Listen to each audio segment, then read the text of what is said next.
BJP के खिलाफ या तो हवा चलेगी या आंधी चलेगी या सुनामी चलेगी। अब क्या चलेगी 8 तारीख को पता लग जाएगा, लेकिन ये तो तय है कि बीजेपी के 10 साल से जनता को छुटकारा मिल जाएगा। हरियाणा विधानसभा चुनावों में नतीजों को लेकर बीजेपी के लिए भविष्यवाणी करते योगेंद्र यादव और इसमें खुलकर कांग्रेस सीपीएम के संयुक्त उम्मीदवार का समर्थन भी कर दिया।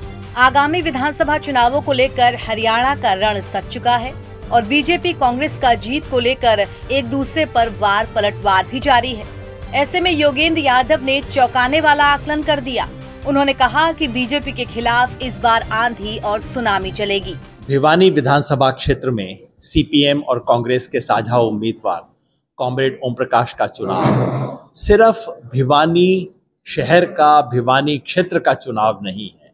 ये एक मायने में हरियाणा की भविष्य की राजनीति का चुनाव हो गया है। देश में लूट की, झूठ की और फूट की सरकार चल रही है, जिसके विरुद्ध देश ने जनादेश देना शुरू कर दिया है। और हरियाणा में तो किसान ने, जवान ने और पहलवान ने पहले ही हरियाणा के चुनाव की दिशा तय कर दी है। लेकिन मेरे लिए भिवानी का चुनाव एक विशेष महत्व रखता है, क्योंकि ये चुनाव तय करेगा कि केवल एक पार्टी की नहीं, ये पूरा साझा ब्लॉक, पूरा देश में जो देश के कमेरे लोगों का जो गठबंधन है वो जीते। भिवानी का चुनाव ये तय करेगा कि किसान आंदोलन, जिसके लिए भिवानी के किसानों ने इतना संघर्ष किया, उसकी जीत हो।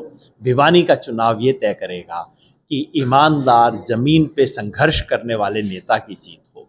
और एक तरह से जब 8 अक्टूबर को चुनाव के परिणाम आएंगे, जिसका मोटा परिणाम हम सब जानते हैं, लेकिन मुझे तो भिवानी के परिणाम का इंतजार रहेगा, ताकि एक तरह से पूरी विजय पर कंगूरे का काम करेगा भिवानी का चुनाव। कंगना रनौत ने जो दोबारा धमकी दी है इस देश के किसानों को कि 3 कानून वापस लाए जाने चाहिए, वो सीधे सीधे एक तरह की परीक्षा है।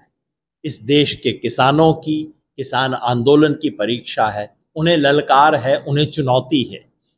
जो भी किसान हैं, किसान परिवार के हैं, किसान हितैषी हैं, उन्हें आज अगर कंगना रनौत को जवाब देना है तो जवाब शब्दों से न दीजिए, किसी और तरीके से न दीजिए, वोट की चोट से जवाब मिलना चाहिए।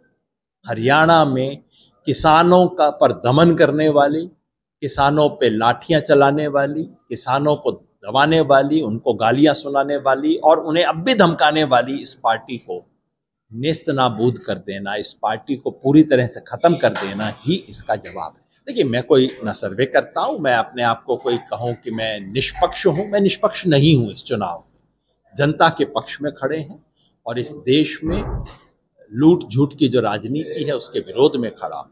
मेरी जो अपेक्षा है, और इसमें कोई विशेष ना सर्वे की जरूरत है, ना कोई सेफोलॉजी की जरूरत है।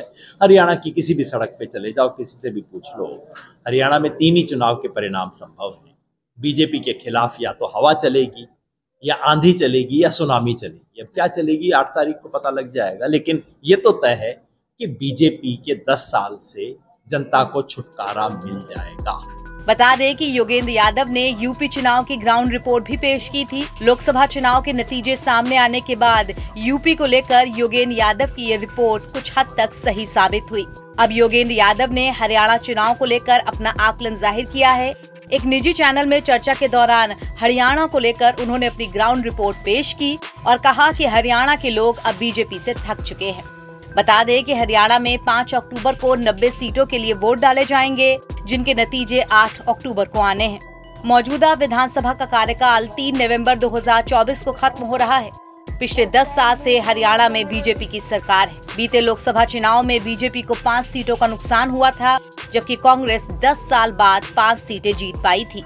NBT ऑनलाइन की रिपोर्ट।